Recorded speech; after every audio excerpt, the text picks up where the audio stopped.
My friend Nat Greene's the author of a powerful new book, Stop Guessing, The 9 Behaviors of Great Problem Solvers. And that's what we're going to be talking about today on Walking the Walk. Welcome to Walking the Walk, the program for people who want to become better leaders and leaders who want to become better people. Start walking the walk with your host, renowned leadership speaker and author of The Sensei Leader, Jim Bouchard. Author Nat Greene spent over 20 years solving hard problems and developing and leading great problem solvers. In this time, he's found that great problem solvers consistently exhibit certain behaviors when solving hard problems. In his book, Stop Guessing, you'll learn what the behaviors are and why they're so important to success and how to begin adopting them. But we're not going to wait for the book. We've got Nat with us now. So, Nat, welcome to Walking the Walk, and let's kick it right off. What are the behaviors that keep us guessing? Well, there's a bunch of them, that keep us guessing. Oh, it's fascinating. I mean, it's something I've been thinking about for a long, long time. But why do people guess? And I think there's three real reasons why they guess. One is there must be some sort of evolutionary pressure built into us. Sure. The sort of the standard idea that like a tiger, you come around the bend on a path and there's a tiger stood there and you're looking at it. And, you can do one or two things. You can sort of set up a table and chair and start to think what to do and maybe chat to some friends and study the problem. or you can jump into a bush. And I think over time with that sort of a problem, jumping into the nearest bush is the answer. Now, of course, you might find something worse in the bush. But on average, you don't know about it yet. No, you don't know about it yet. And on average, it's probably better than standing there, on the trail looking at the tiger. And anyway, survivor bias would say the person who jumped into the bush and found something worse, you're not talking to. So, we end up with this sense that, hey, I guessed at something. It was an immediate sort of problem and I made progress. Another thing is businesses don't like people just to stop and think. People tend to value people who are doing something. There's a huge bias for doers, even if someone's doing the wrong thing. And you'll hear this all the time. Well, Bob's working hard. He's trying. That's great. That's what I like to see, people doing stuff, even though they're doing the wrong thing most of the time, especially in crisis situations. People seem to just jump to things and do the wrong thing. And then, the third reason I think people guess is that it's actually trained into us formally in school. So imagine you're sat there and you're in some high school class and the teacher asks a question. Well, everyone has to put the hand up, or, people put their hand up and they have guesses, right? And someone might come up with something that's just ridiculous. And, you're sat there in class rolling your eyes thinking, well, that's just crazy. But how will the teacher respond to them? Well, they're not going to say, boy, that was the stupidest thing I've heard all month. Not often. Right, most people would think that's inappropriate for teachers. I did have a couple of teachers like that. Yeah. By the way. Well, that might have been the best thing for you. Right, sure. But the thing is in most cases, like they're going to say, hey, we got to be nurturing, and they'll say something like, oh, great try, or good idea, or try think of something else. And so there's not reinforcement that maybe you shouldn't just guess at stuff. You should think. And I'm not saying that we shouldn't ever guess. I'm just saying the problem when it comes to hard problems is the chance that your guess is right is really slim. But the chance that your guess wastes resources, time, distracts people is very large. Well, there's a vast difference, right, between guessing, what we're calling guessing, and really taking a calculated risk based on your training and your preparation, right? Because I know one of the greatest problems that we still run into in the leadership space is the lack of confidence in dealing with uncertainty. So sometimes we have to take that calculated risk, but it should be based on something real, right? And I know that's a big theme with you, isn't it? No, absolutely. So if you look at something like hiring somebody, when you hire someone, you always take a risk. But you don't just randomly go, oh, maybe this person will be great at sales, or maybe this person can balance the books. You take a look at the facts and the data. And then in the end, you don't have perfect information. So I accept that, and especially in a lot of leadership and management decisions.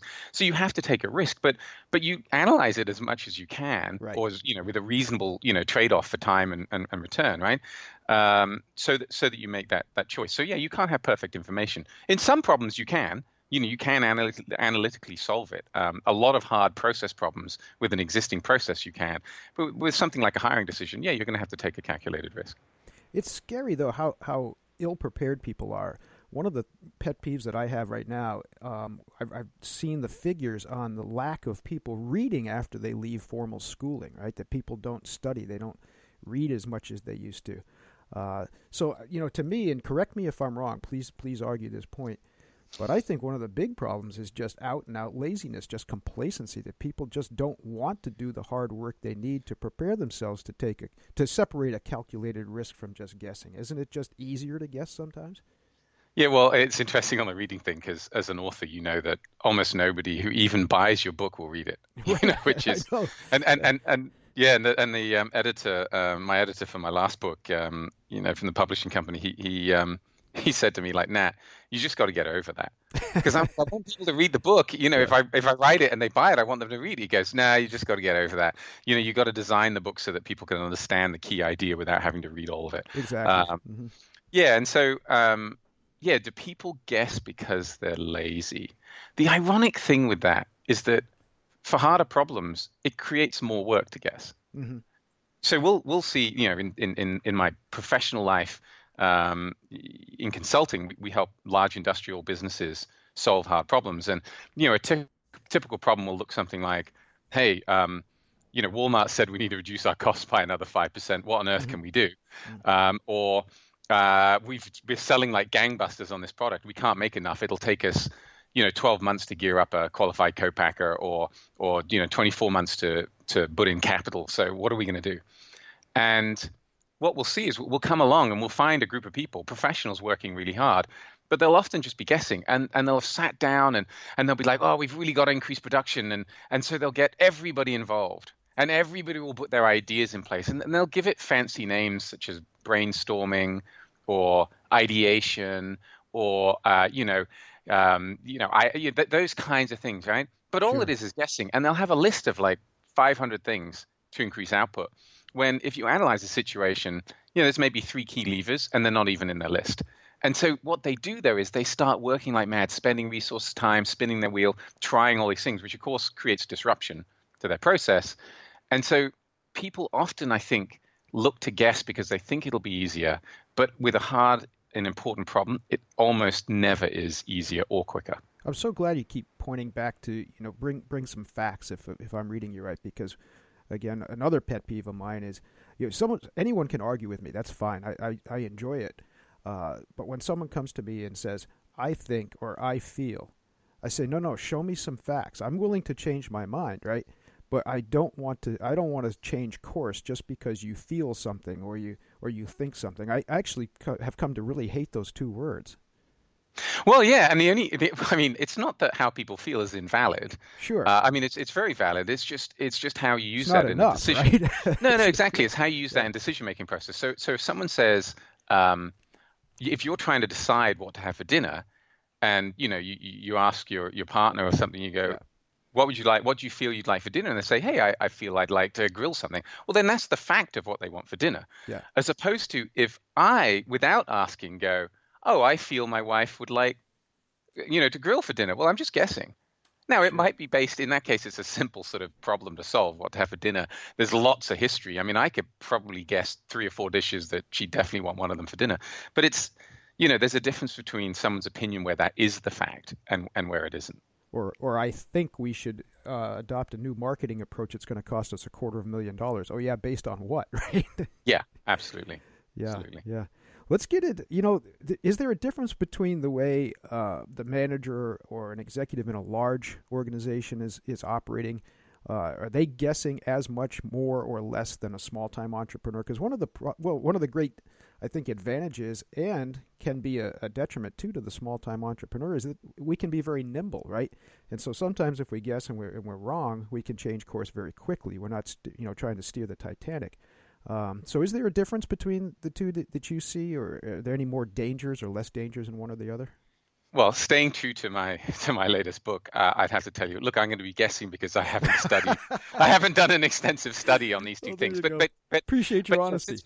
Yes, we all have an opinion and can make up stories. I would say that I think that large corporations tend to have more complex problems. Mm-hmm. So I think everyone guesses, and I think they guess all the time, and I think almost everyone's first instinct is to guess. And until you train yourself to sort of suppress that, that's just what your default's going to be. When confronted with hard problems, you're more likely to find them in, you're going to guess, but you're more likely to find them in a larger organization simply because the processes are more complicated. There's more people involved. There are different layers of management, different subject matter experts. And if you contrast that with sort of a smaller business, like say you take a local restaurant in my town in Marblehead, Massachusetts, run by the owner, well, there's only so much complexity. There's only so many people. There's some pretty simple processes. They have to order in food. They have to make sure the credit card system works when people pay. There are some very important processes they need to follow and make work, but it's not that complicated compared to managing sort of some international supply chain, and serving, 5 million customers across the US every day. I mean, and so I think that maybe it's not that people are guessing or not. I just think that with a small business, the problems are simpler, and also probably the loop to take action is quicker. So in a more complicated situation, when you put a guess in place, it's probably longer to recover from that. Whereas with your small business, you go, hey, I think if I wear a blue hat at work, maybe people will tip more. Well, you could try it out for 2 days, and if it doesn't work, you're gonna take the hat off, right? But in a big business, if you order 100,000 hats and have everyone wearing a blue hat, it's going to be a pretty hard political decision to reverse. So I think the correction loop is slower. Well, what surprises me too, and again, correct me if your experience informs you differently, but it seems that there's not a direct correlation between the risk and the tendency for somebody to take a wild guess sometimes. Sometimes I've seen that more direct correlation is someone's authority, someone's position of authority, or their self-confidence / could be crossed into arrogance at this point. Do you find that there is a lot of difference or not too much difference between, do people really consider the risk at a certain point when they're guessing, or do they just get addicted to it? And sometimes I think they get lucky enough that they build up some kind of false confidence in that. Well, two things there that jump to mind. The first is when people are in a more pressing situation, they seek comfort by having a group of people guess, and that doesn't confirmation bias, right? Yeah. Yeah, but it doesn't make it any better necessarily. In fact, it can make it a lot worse. So it's a classic problem you find in investing. Like if you're going to do angel investing or something, if you're going to do it on your own and someone has this idea, you're going to look into it really hard. But if you team up with one or two friends, then it turns out that none of you look into it. You all assume the others are. Okay, so right. Is it a good investment or not? And people end up guessing whether it will be. So I think that's a big problem. The other thing is you talked about sort of the authority vector, but that's interesting because when you drive problem solving using guessing, again, which most people do all the time, there's no way to differentiate between the proposed solutions. Okay, because everybody's guess is equally valid. Look at even the rules of brainstorming. People are brainstorming and, you can't criticize or challenge anything while it's happening. Everyone's idea is equally valid, which of course is just nonsense. Of course, everyone's idea isn't equally valid, or rather, everyone's idea isn't equally valid. There's a bunch of nonsense written up. And I realize that that's during the sort of creative process. Mm-hmm. Although recent research says that brainstorming doesn't increase creativity, it reduces it in a group, right? So, because people gravitate to some of the ideas, it actually limits the creativity. You're better off having people come up with ideas in isolation and then sharing them. So brainstorming is, I think, largely been debunked. But the problem is once you have that list up there, how are you going to decide? Because it's not that list hasn't been developed by an analytical, fact-based approach, which would lead you to an answer. It's just people's opinion.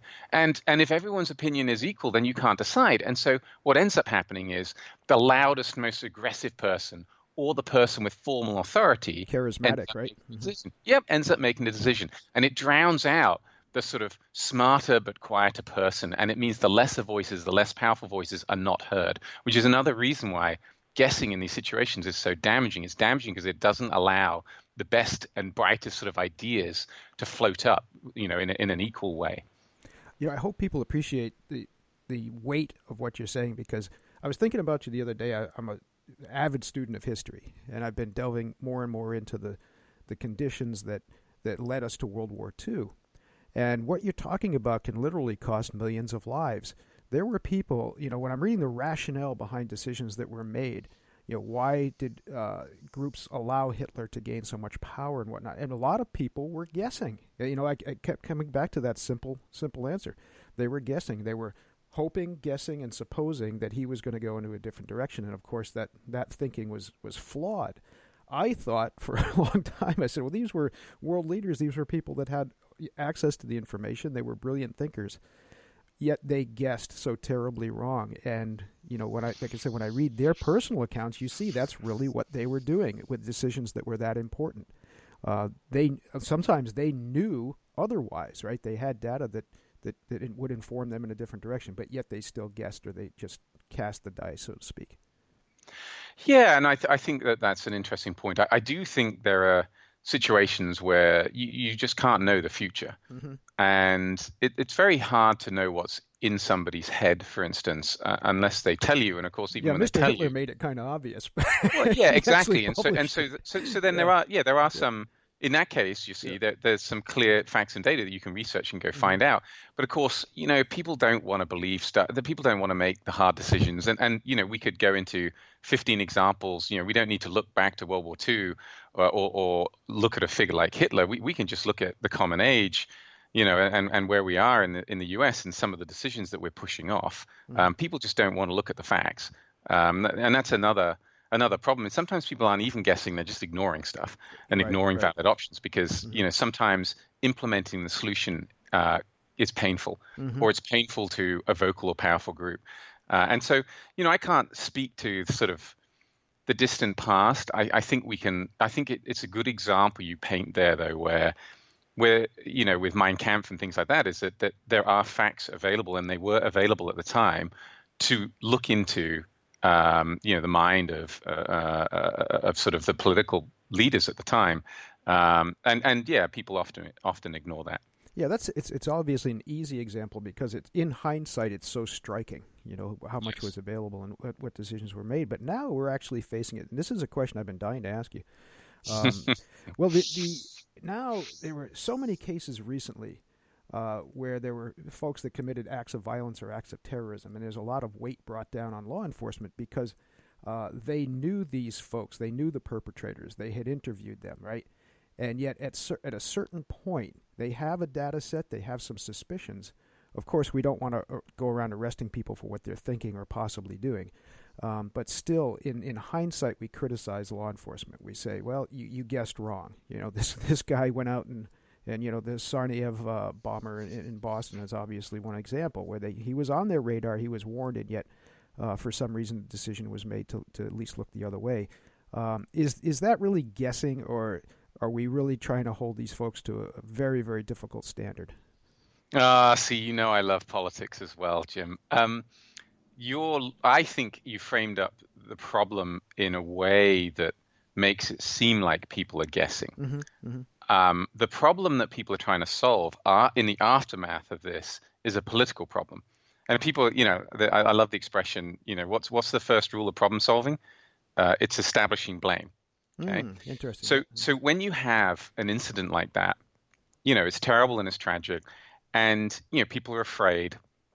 And what they want is they want someone to blame. Mm-hmm. So you've got to solve that political problem.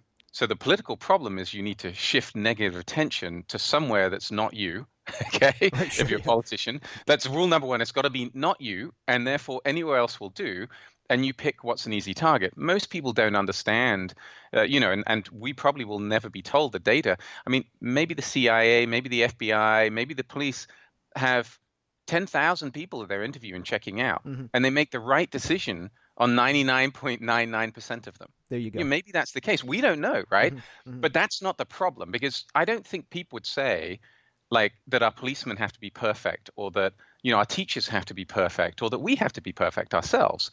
But the problem you're dealing with there is a political one of someone has to be at fault. Otherwise, I have to accept one of two things. Bad things are going to happen, and they're unlikely to affect me personally, but they're going to happen. I have to live with that, which is scary, and I don't want that. And not a lot of people do want to accept that, right? No, and yet terrible stuff happens every day. I mean, if you look at the resources spent, by our governments and by ourselves as individuals protecting ourselves against certain risks, other risks are much, much more likely to happen and take you out. And yet we happily ignore them because they're not forefront of mind. Sure. And that's, again, you mentioned a very important word, that idea of perfect, right? We don't live in a perfect world, and I believe that our expectations sometimes are just they're hyperhuman.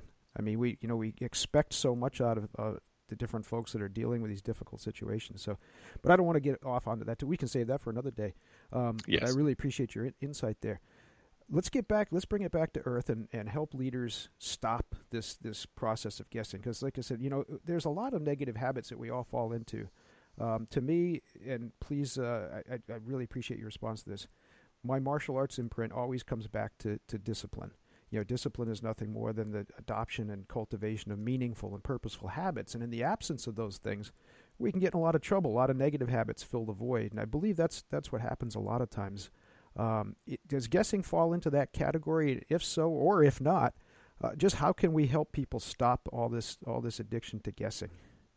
Yeah, so I mean, that's why I've written the book. I mean, I've spent my career helping people solve some really hard problems and helping my team, help our clients do that. And I sort of become a bit frustrated because there's so many problems out there and so many opportunities to improve things that I need to find a way to help a larger group of people than just through the sort of commercial practice. And so I wrote the book to help people understand better what to do. And you're absolutely right; it takes discipline. So you have the 9 behaviors. The first one is to stop guessing. That's why I titled the book that. Simple, not easy, right? Yeah, and you gotta stop making excuses. You got to stop dressing it up, and you got to understand when it's okay to guess and when it isn't. And it's rarely okay to guess, to be quite honest.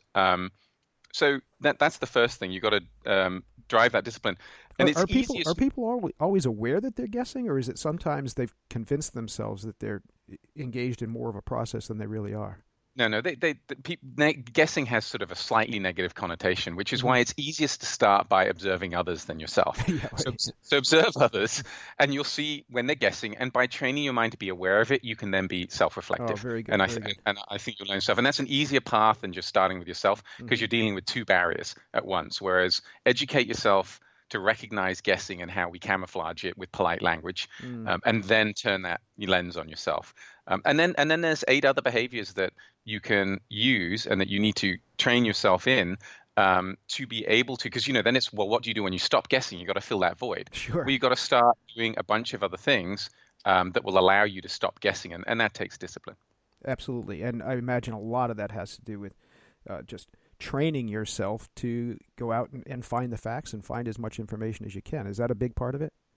Yes, and to do that, absolutely to find the facts, and I'd say to find the relevant, limited information you need. A lot of people get swamped by trying to figure out everything. And, in a complex problem, there's a lot of data. I mean, even if you just think, hey, I'd like to eat a little more healthily, I mean, you could spend 5 years just researching what it even means to eat better. So you got to be, you got to narrow that quickly if you want to solve a hard problem. Yeah, you got to put your boots to the ground as quick as you can.